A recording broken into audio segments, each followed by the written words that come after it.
Now for our next problem. What is the turns ratio of a transformer used to match an audio amplifier having a 600 ohm output impedance to a speaker using a 4 ohm impedance? What are we being asked to find? The turns ratio. What are we given? We're given a 600 ohm output impedance and a 4 ohm input impedance.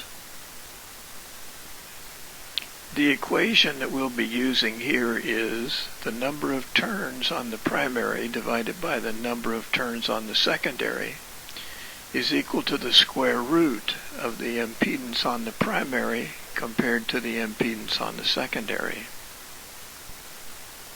The ratio then between the number of turns on the primary to the number of turns on the secondary is equal to the square root of 600 divided by 4.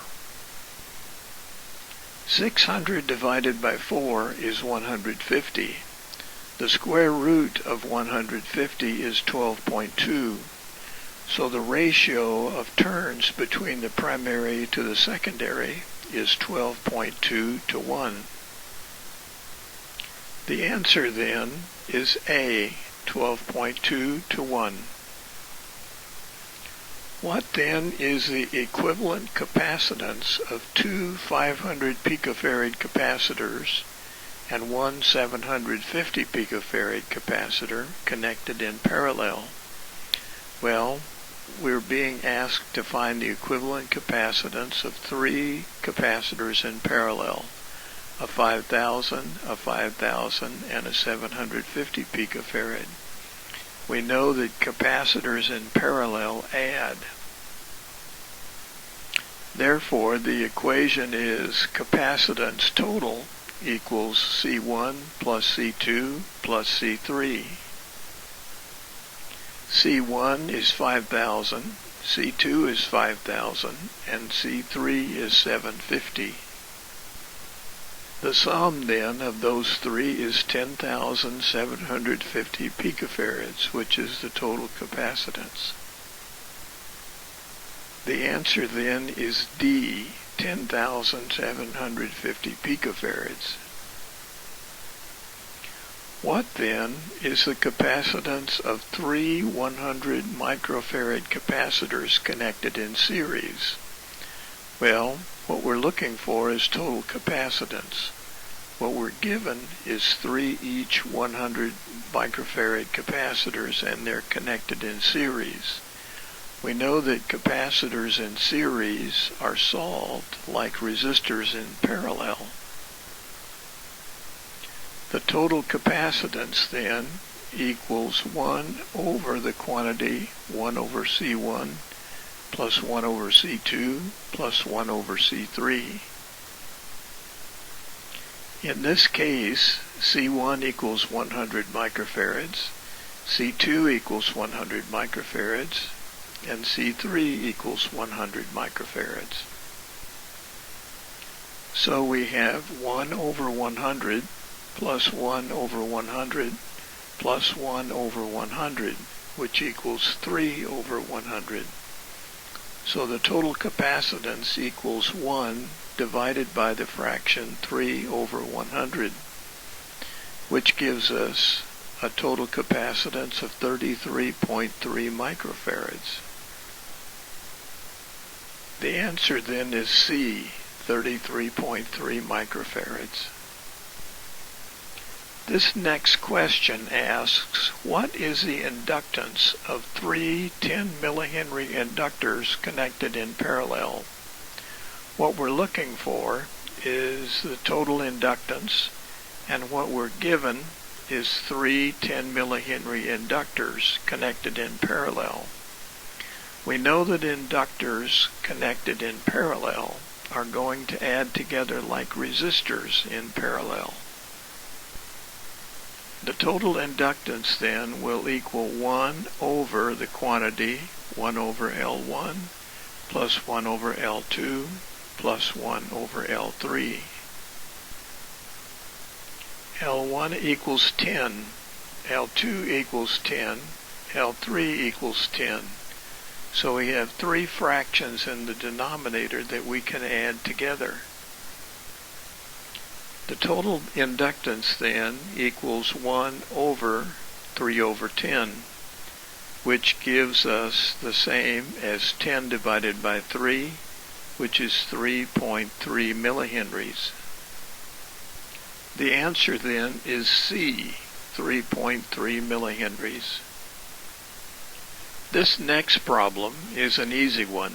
What is the inductance of a 20 millihenry inductor in series with a 50 millihenry inductor?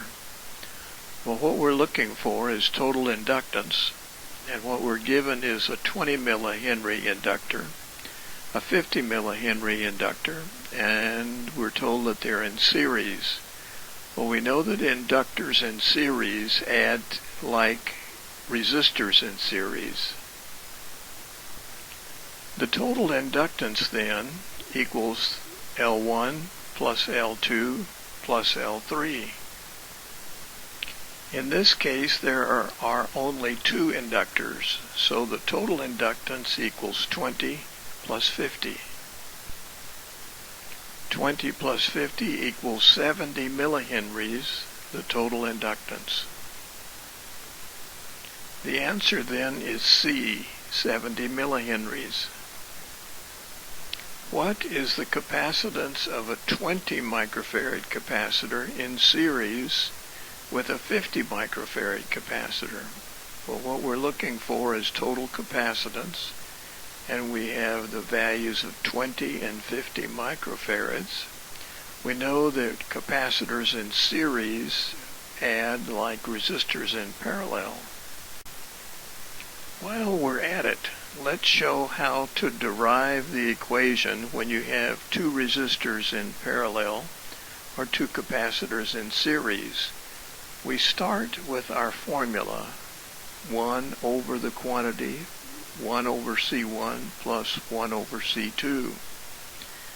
The problem is we cannot add those two fractions directly unless we have a common denominator, which would be C1 times C2. So if we substitute that in, we get 1 over the quantity, C2 over C1 times C2, plus C1 over C1 times C2. We can now add those two fractions together since we have a common denominator. And that gives us 1 over the quantity C1 plus C2 over C1 times C2. So we will invert and multiply, and that gives us C1 times C2 over C1 plus C2. And that's how that formula is derived. So we substitute 20 microfarads for C1 and 50 microfarads for C2. And we have 20 times 50 over 20 plus 50. The answer then is 14.3 microfarads. The answer then is B, 14.3 microfarads. What then is the total resistance of a 10 ohm, a 20 ohm, and a 50 ohm resistor in parallel? Well, we're looking for total resistance. We have three resistors. We know their values, 10, 20, and 50, and we know that they're hooked up in parallel.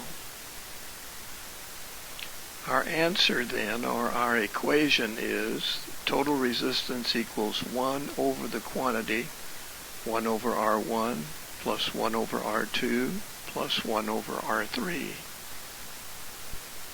R1 is 10, R2 is 20, and R3 is 50. We now have three fractions in the denominator, 1 over 10, 1 over 20, and 1 over 50. We cannot add those three together because we do not have a common denominator. But if we pick the common denominator 100, we can make that work, because the first fraction would be 10 over 100, the second fraction 5 over 100, the third fraction 2 over 100.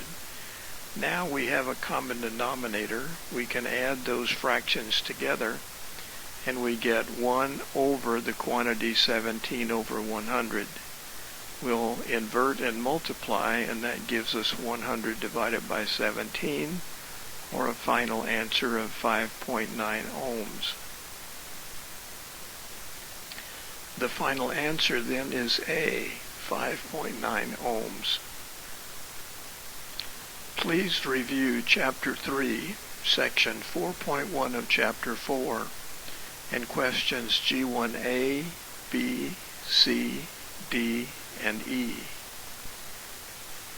The homework assignment is to read sections 4.2, 4.3, and 4.4 of Chapter 4, and to work on questions G5A, B, C, and G6A.